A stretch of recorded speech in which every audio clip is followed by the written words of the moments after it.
ચાલો બાળકો, આજે આપણે ગુજરાતી ભણીએ.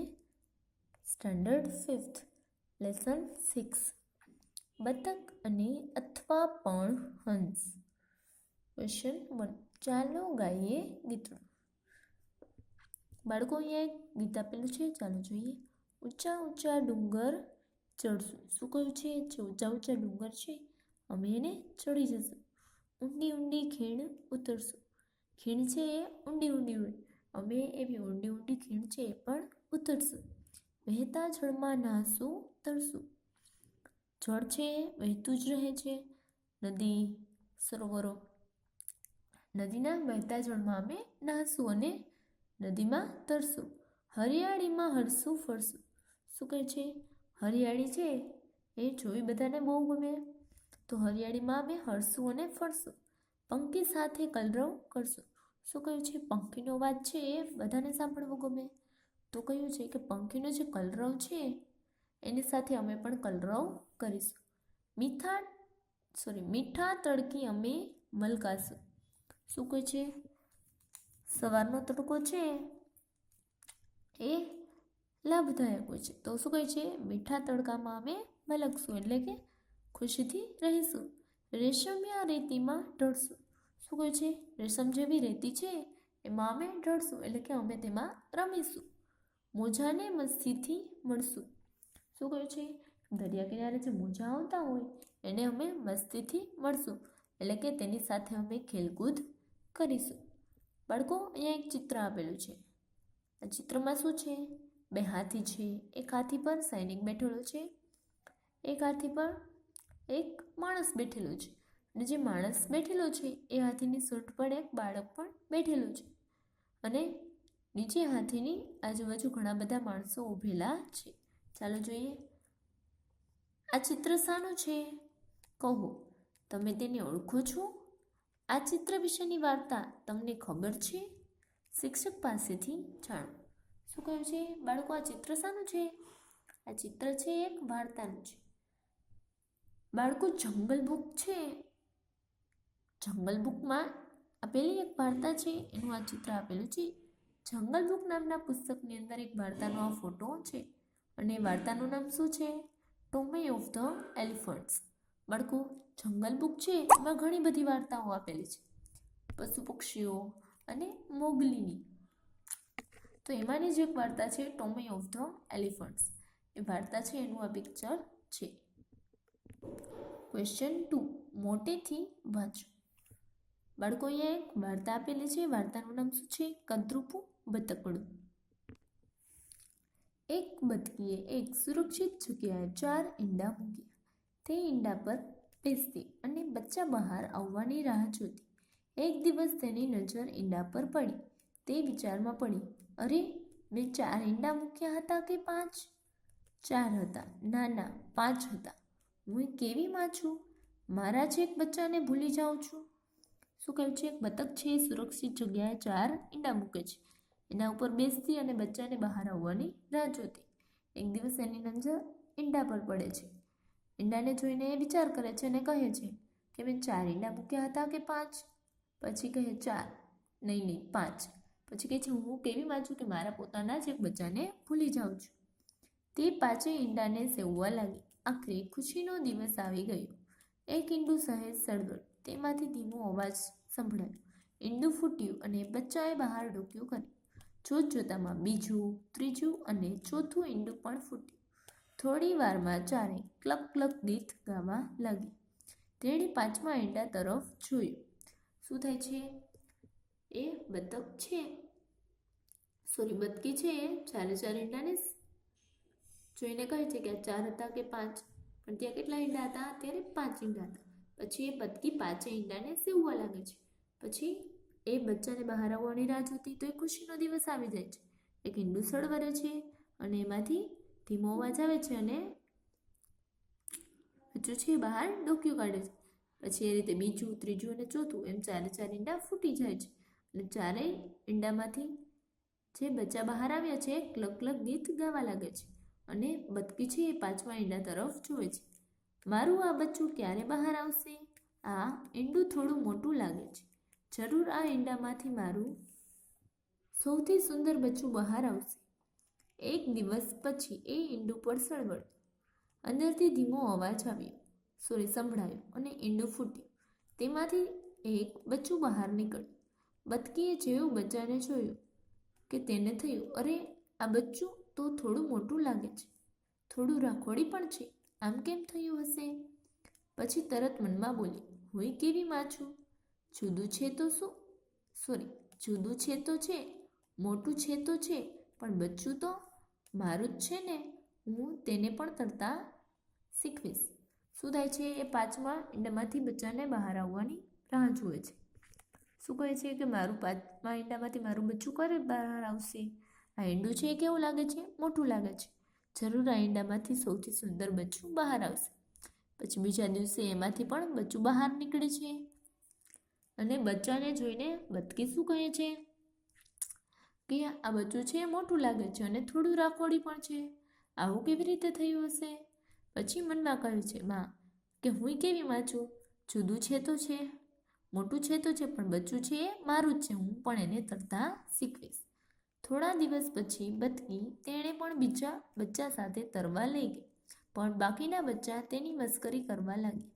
કોઈએ તેને ધક્કો માર્યો તો કોઈએ તેના પર ગંદુ પાણી ફેંક્યું. બધા કહેવા લાગ્યા, અરે, આવું બતક હોય? આ તો કદરૂપું છે. પછી તો બધાએ તેનું નામ કદરૂપું બતક પાડ્યું. શું કહ્યું છે? થોડા દિવસ પછી બતકી છે અને બીજા બચ્ચા સાથે તરવા લઈ જાય છે. તો બાકીના બચ્ચા છે એની મસ્કરી કરે છે. કોઈ એને ધક્કો મારે છે, કોઈ એને ગંદા પાણીમાં ફેંકી દે છે. અને બધા શું કહે છે કે આવું બતક હોય? આ તો કદરૂપું બતકડું છે.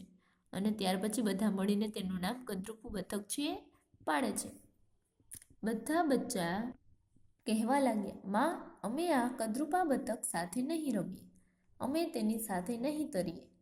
માતા બતકે તેને સમજાવ્યા, બચ્ચાઓ, તમારી જેમ આ પણ મારું જ સંતાન છે.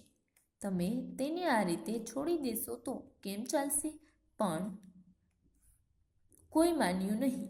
આ જોઈ બતકી ખૂબ દુઃખી થઈ. કદરૂપું બતક પણ ખૂબ દુઃખી થતું હતું. એક દિવસ તેણે ઘર છોડી ક્યાંક બીજે ચાલ્યા જવાનો નિર્ણય કર્યો.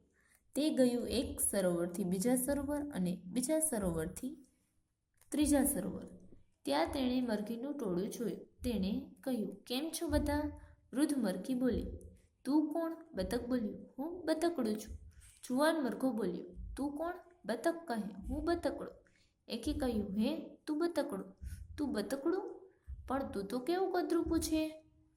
તું તો સાવ વિચિત્ર છે. તું તો સાવ બદસુરત છે. ચાલ, ભાગ અહીંથી. અહીં કોઈ તારા દોસ્તાર નથી. બતકડું દુઃખી થઈ અને ત્યાંથી ચાલી નીકળ્યું.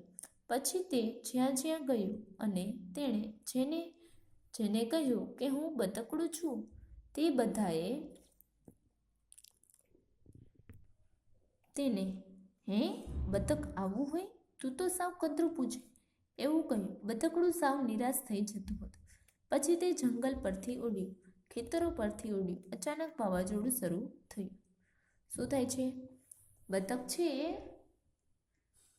બધા બચ્ચાએ ના પાડી તો એની માતા એને સમજાવે છે કે તમે એને કઈ રીતે છોડી શકો? એ તમારો જ ભાઈ બહેન છે, કેમ કે મારું જ સંતાન છે. તમે એને આ રીતે છોડી દેશો તો કેમ ચાલશે? આ જોઈને બતકી પણ દુઃખી થાય છે અને બતક પણ દુઃખી થાય છે. પછી બતક છે એ બીજે ચાલ્યા જવાનો નિર્ણય કરે છે. એ ઘર છોડીને એક સરોવરથી બીજા સરોવર, બીજા સરોવરથી ત્રીજા સરોવર એ રીતે જાય છે.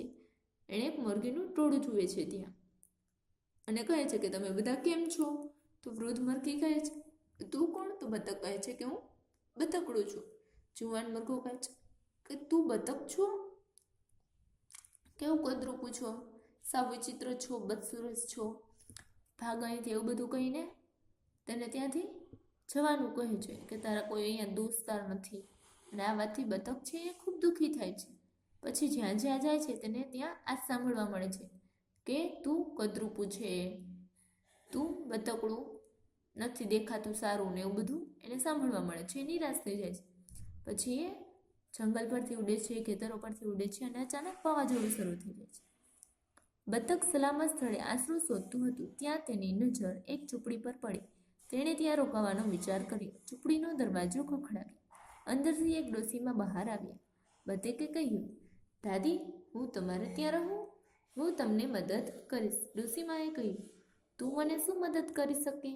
પણ હા, વાવાઝોડું શાંત થાય ત્યાં સુધી તું અહીં રહી શકે. 2-3 દિવસ પછી વાવાઝોડું શાંત થયું. બતકે ફરીથી ઉડવાનું શરૂ કર્યું અને પહોંચ્યું એક સુંદર સરોવર પાસે. ત્યાં કેટલાક હંસ પરિવારો રહેતા હતા. તેને થયું, અહીં મને કદાચ મારા નવા દોસ્તો મળશે. તે બીજા બચ્ચાઓ પાસે પહોંચ્યો ગયો. વૃદ્ધ હંસે કહ્યું, અરે, તું ભૂલું પડી ગયેલો છે. આવ, હવે આપણે સાથે જ રહીશું. ના ના, હું તમારી સાથે નહીં રહું. હું તો બતકડું છું, એક કદરૂપું બતકડું. અહીંથી થોડો સરોવર દૂર મારો પરિવાર રહે છે. હું તમારી સાથે કેમ રહું? જુવાન હંસે કહ્યું, તું અહીં રહે, પણ કોઈને હેરાન કરવાના નહીં. બસ અમારી જેમ રહેવાનું. હવે આ બતક હંસોની સાથે રહેવા લાગી. થોડા સમય પછી એક દિવસ તે સરોવર કાંઠે બેસી પાંખો ફોફડાવતું હતું. ત્યાં એક હંસકન્યા આવી. તેણે કહ્યું, તું ખૂબ સુંદર છે. તું મારો મિત્ર બનીશ? બતકડું બોલ્યું, તું મારી મજાક કરે છે. બધા મને કદરૂપું કહે છે. તેણે પોતાની જાત પર શરમ આવી અને તેણે માથું નીચું કરી લીધું. હંસકન્યાએ કહ્યું, તું પાણીમાં તારું પ્રતિબિંબ ધ્યાનથી જો. તને ખબર પડશે કે આપણે બંને સરખા જ છીએ. તેની નજર પાણીમાં પડી અને તેણે પોતાનું પ્રતિબિંબ ફરીથી જોયું. તે ખરેખર ખૂબ સુંદર હતું, પણ તે બતક જેવું લાગતું ન હતું. તે તો એક રાજહંસ હતો, એક સુંદર યુવાન રાજહંસ. હવે તેને સમજાયું તેને બધા કદરૂપું બતક કેમ કહેતા હતા. તેણે હંસકન્યાનો આભાર માન્યો અને તેની સાથે આકાશમાં ઊંચે ઊંચે ઉડી ગયો. શું થાય છે બાળકો? વાવાઝોડું શરૂ થઈ જાય છે એટલે કે સલામત સ્થળે બતક છે એ આશરો ગોતે છે. ત્યાં એની નજર એક ઝૂંપડી પર પડે છે. ત્યાં જઈ તે દરવાજો ખખડાવે છે તો એક ડોશીમાં છે એ બહાર આવે છે. બતક હંસને કહે છે કે દાદી, હું તમારી સાથે રહું, હું તમારા કામ કરવામાં મદદ કરીશ. તો દાદી કહે છે કે તું મારી શી મદદ કરે? તું અહીંયા કઈ રીતે રહીશ? પણ હા, વાવાઝોડું શાંત થાય ત્યાં સુધી તું અહીં રહી શકે છે. પછી જ્યારે વાવાઝોડું શાંત થાય છે ત્યારે બીજા સરોવર પર જાય છે. ત્યાં હંસ પરિવાર રહે છે. હંસ પરિવારને જોઈ તેને થાય છે કે અહીંયા મારા દોસ્ત મળી જશે. પછી વૃદ્ધ હંસ છે એને કહે છે કે તું ભૂલી પડી ગયું છે, તું અમારી સાથે રહે. તો એ ના પાડે છે અને કહે છે કે એ પોતે બતક છે, કદરૂપું બતકડું છે અને થોડે દૂર સરોવર છે ત્યાં એનો પરિવાર રહે છે. હંસ કહે છે કે અહીં રહી શકે છે અને શરત શું આપે છે કે બીજા કોઈને પરેશાન કરવાના નહીં, કોઈને હેરાન કરવાના નહીં અને અમારી જેમ રહેવાનું. હંસની જોડે હવે બતક છે એ રહેવા લાગે છે. થોડાક દિવસ પછી સરોવર પર જ્યારે એ બેસીને પાંખો ફોફડાવે છે ત્યારે એક હંસકન્યા આવે છે અને કહે છે કે તું ખૂબ જ સુંદર છે અને મારો મિત્ર બનીશ. ત્યારે બતક છે કહે છે કે મને શરમ આવે છે કેમ કે તું મારી મજાક ઉડાવે છે અને પોતે માથું નીચું કરી લે છે અને કહે છે કે પોતે એક કદરૂપું બતકડું છે. પછી હંસકન્યા છે એનું પ્રતિબિંબ પાણીમાં બતાવે છે અને કહે છે કે આપણે બંને સેમ છીએ, એટલે કે સરખા દેખાય છે. પ્રતિબિંબ જુએ છે પછી એને સમજાય છે કે પોતે એક યુવાન રાજહંસ છે કેમ કે એ રાજહંસ હતો અને પછી સુકામીને બધા કદરૂપું બતકડું કહેતા હતા એ સમજાઈ ગયું. હંસકન્યાનો આભાર માને છે અને પોતે ત્યાંથી હંસકન્યા જોડે ઊંચે ઊંચે આકાશમાં ઉડી જાય છે. Thank you.